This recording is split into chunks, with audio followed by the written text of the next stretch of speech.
One, habits to overcome negative seasons. And in case somebody is saying, Pastor, how do you describe negative seasons? I'm using the phrase negative seasons to describe the times in your life when you are going through tough times, when you are going through hard times. And for some of you, it might be a time of sickness. For some of you, it might be a time of poverty. For some of you, it might just be a time where things are not going according as they should go. Things are tough, and you are just depressed. You are confused about life. It looks as if the more you pray, the harder things are becoming. And then you are reaching the point where you don't even know who else to call to, and then you are about to give up. Those circumstances is what I call negative seasons. Because the path of the just is not supposed to experience downtime. If we are to follow the general body of scriptures, we will find that that's what's supposed to be. The path of the just is a shining light that shines brighter and brighter unto the perfect day.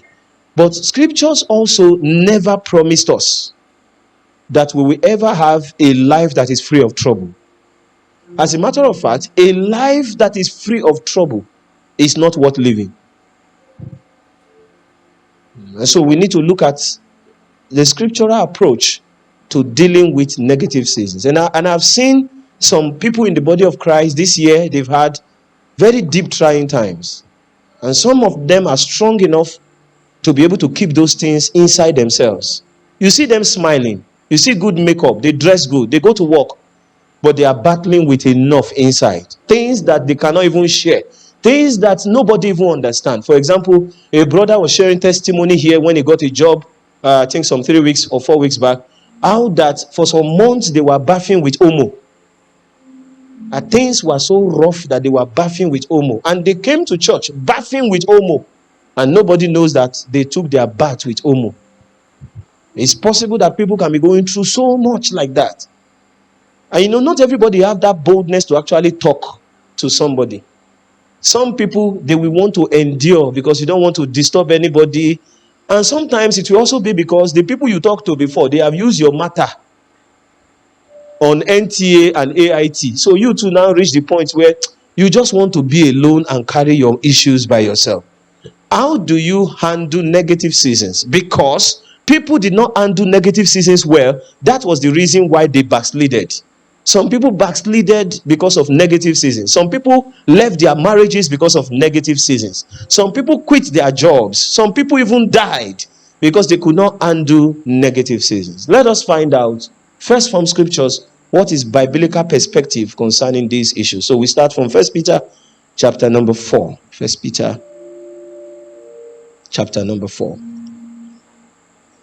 And this is Peter. And listen, the reason why I had to reference Peter in this study was that from scriptures, Peter was very close to Jesus. Jesus said, "Thou art Peter, and upon this rock I will build my church." And I know that Peter, James, and John were very close to the Lord. And so they must have had perspective as regards suffering, as regards to how to deal with negative situations. Because if you can't find the Lord, talk to the person that is close to him. And in this case, Peter should give us a clue. And this is what Peter said in 1 Peter chapter 4, verse 12. He said, "Beloved, think it not strange concerning the fiery trial which is to try you, as though some strange thing happened unto you." Let me read that again. 1 Peter chapter 4, verse 12. "Beloved, think it not strange concerning the fiery trial which is to try you, as though some strange thing happened to you." Think it not strange. So Peter's first admonition is that what is happening to you now, don't think it as strange. Don't say strange things are happening. It's not strange. Think it not strange. Don't say this affliction is, don't give it a mysterious name. Think it not strange. Don't say, "Why me?" Think it not strange. Your first response to adversity is that this is not new. And this is not strange. That must be your first response. This was Peter's perspective. Don't think it strange.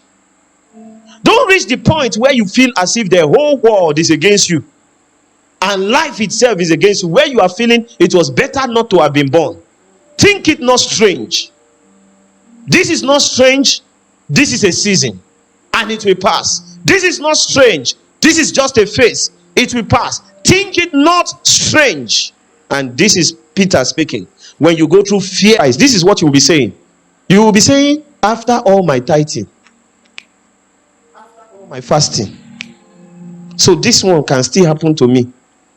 After all the years I've been serving God, this one can be. He said, don't be surprised. Meaning it is not supposed to catch you unawares. It's not supposed to be new. It's not supposed to be strange. Don't be surprised. Please sit down. Don't be surprised. Yes, yes. Message translation. Yes. Louder, please. Louder, please. Friends, when life gets difficult, don't jump into conclusion. Wait. And you know the conclusion some of us jump into. Maybe my village people don't start. Maybe it's my past sin that is catching up with me. Maybe God is judging me. The mistake we make when we go through trying times is that we start trying to find a reason for the trial. And sometimes some of us in our mind, we don't come to enjoy life until we find the reason. Sometimes some trials have no reason.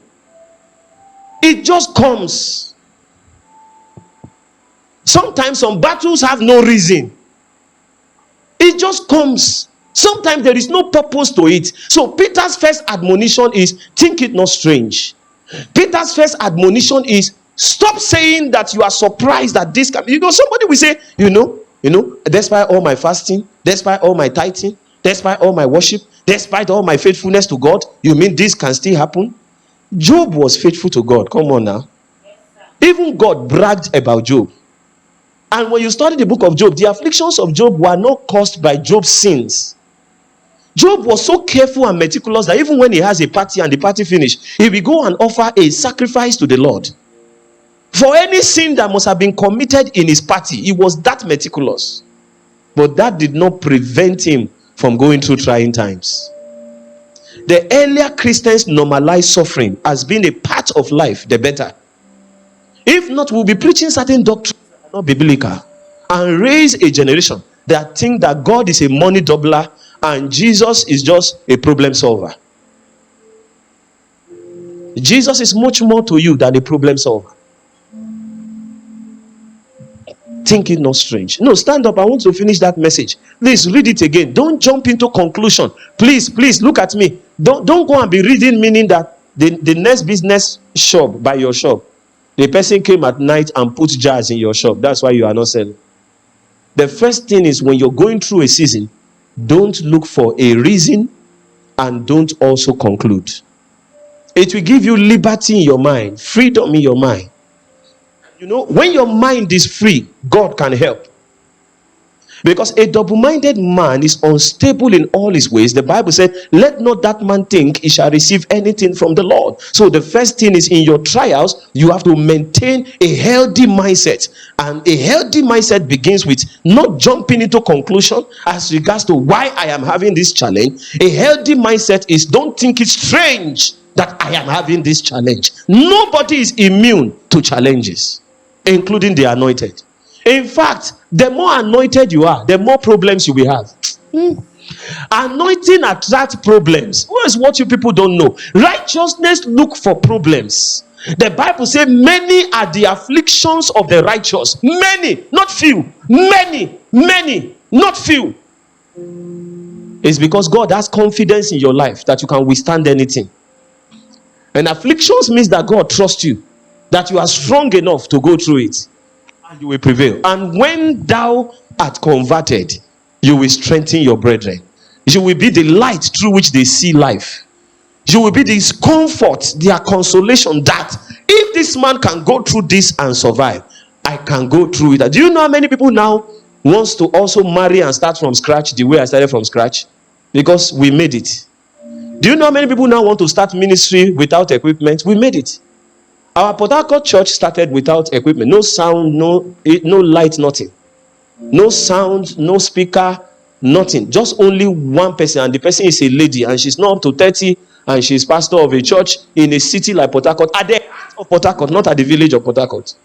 So the only thing she has there is chairs, and they come to church and they clap their hand. And she has been able to raise people. It tells you anything is possible, but somebody needs to be a model that people can say, if you can make it, then I can make it. Don't think it's strange. Yes, finish that verse, please. Friends, when life gets very difficult, don't jump into conclusions. God, don't. Pastor came to my house when he lost his daughter. His daughter, he gave birth. They married, and when they gave birth to a child, the child's neck could not stay. The head could not stay on the neck. In other words, the neck will just fall. They said there was a damage in the brain when the baby was in the womb. And then the guy is thinking, I accepted a call into ministry. I left jobs. Why am I going through this? Why will I have a child that is like a vegetable? Cannot stand. 2 years after, the child cannot walk. The head cannot stay on the neck. I remember that day when he came to my office to come and see me. He asked me, a pastor, he asked me, he said, doesn't God value his own? Does God not value his own people? There are afflictions that can make your heart to almost reach the point where you want to give up. But can I tell you, 5 years of pleasure is not worth eternity in pain. Endure. Because what is tempting you now and drawing you into the world is just for 10-15 years. But after death, you have eternity. Eternity is too long to compromise it for 5 minutes pleasure because it will give you money. Think it not strange. Don't conclude that God is not there. Please, can I talk to somebody here this evening? Yes. Don't say God is not faithful. He will come. He will come. Let me stop the introduction here. We will start building on this from next one.